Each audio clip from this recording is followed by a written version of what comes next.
Hey guys, Dimitri with you today, and we're back to our Volkswagen Jetta, a secondary air injection.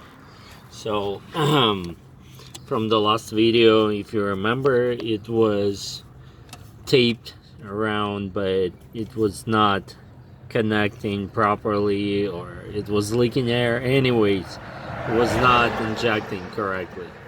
So I took the tape off right there. And what I'm going to do, I have a hose right here, and this hose will fit in. I mean, it's not such a hard fabrication. Put this little hose away so you can see it. So I'm going to cut a piece maybe like that, and I'm going to put one side in here, the other side in here, and make sure that it doesn't leak.